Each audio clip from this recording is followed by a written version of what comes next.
yeah.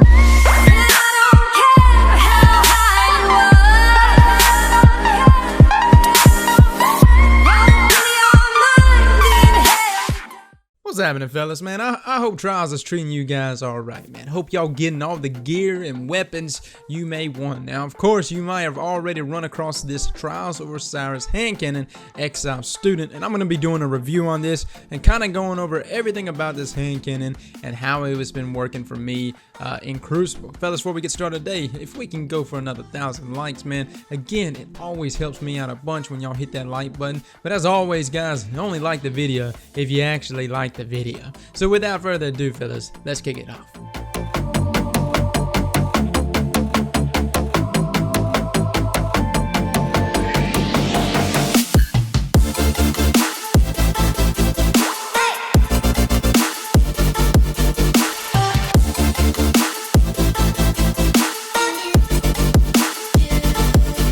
Alright, so let's take a look at this thing. First and foremost, the damn thing looks sexy, man.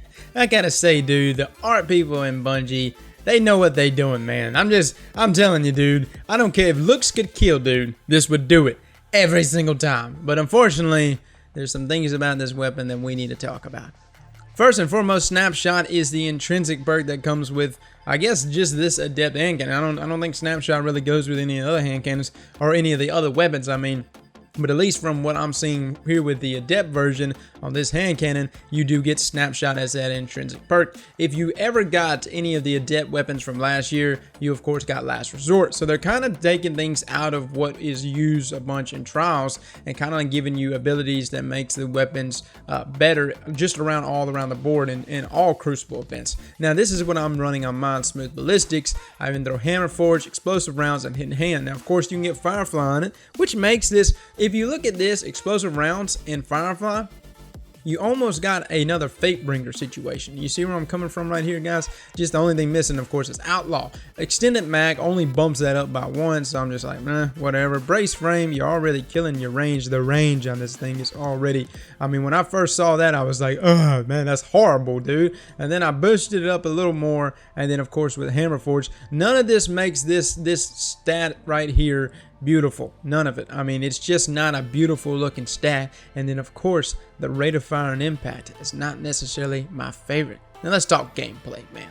Okay, so let's talk a little bit about its gameplay. Overall, you know, I felt like it was doing okay in its 1v1 situations. You know, I feel like it was handling engagements. But here's the thing, man. Everything combined with that shitty range stat is really killing this gun.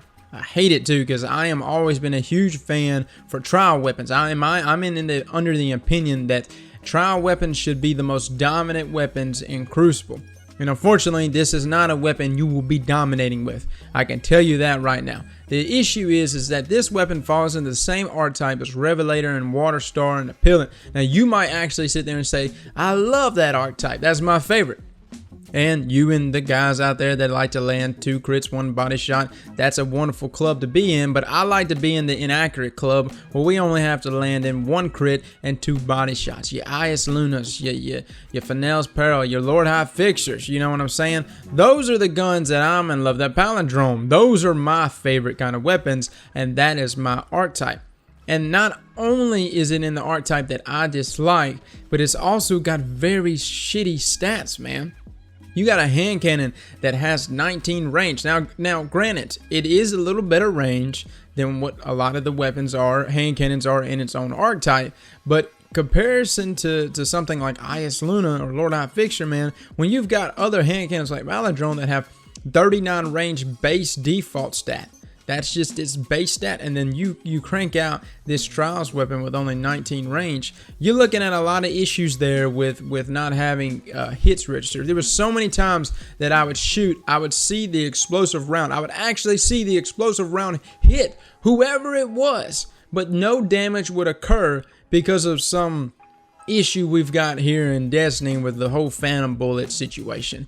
So what I'm trying to say is it's got a lot of things working against it. Now granted, besides that being said, it's got decent stability at 39. Reload speed is actually pretty good at 49. You combine that with hand cannon reloaders, you're good. Max size is 9, which is not horrible, but it's not just wonderful, but it's not bad. It's okay.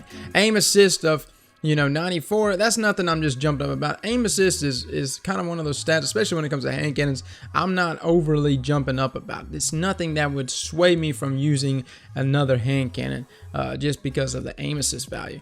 You know, all around the board, guys, you're looking at a hand cannon that has potential to be really good, but it has those two things working against it.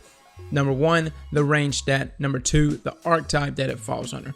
Again, this might appeal to you and the archetypes that you like, but I'm saying from where I come from and what I like to use, this does not appeal to my play style nor the type of archetype that I go with. Now, the other side of things too, man, explosive rounds and hammer forge and hidden hand, those are all, you know, explosive rounds is one of those things that can really mess an opponent up as far as like whenever you're going in those 1v1 situations. So when they were within range, I felt like it was doing decently well. But this is not a hand cannon that I felt like you could pair it up with a shotted combo on a lot of these mid-range maps, or even just any map in general. But it's not a combo that I feel like you need to pair those two up together. This is very much, to me, like an extension of what we got going on with Last Word Sniper combo. You just have another hand cannon that has a little more reach. And the thing about Last Word, man, I mean, the range value on Last Word is just a lot, dude. You can already see how many times you land shots from a distance with Last Word. Now back to the Snapshot Perk itself being the Adept weapon. And you know, the Snapshot Perk is something that it does give a feel of making the weapon slightly snappier than what it actually is. But Snapshot is not necessarily a perk that I find to be just, I don't know. I could have thought of so many different perks is what I'm saying that could have been used as an intrinsic perk for these hand cannons, not Snapshot, man. I'm just really surprised we rolled with Snapshot here, especially with this archetype being the archetype it is. I would have really suggested maybe Hawkeye rounds of some sort. That would have been really nice to have in combination with everything to make it a good weapon in 1v1 engagements. But hey man, that's just me. That's just where I'm standing at. Either way, guys, I think it's a half decent weapon, but nothing to really break your neck over. It's a gun that very much falls in the same category, in my opinion, as what Water Star is, and nothing that I feel can be overly used for your advantage competitively. Either way it goes, guys, good luck to y'all in trials, man. Hope y'all get the loot y'all want, and I'll catch y'all later.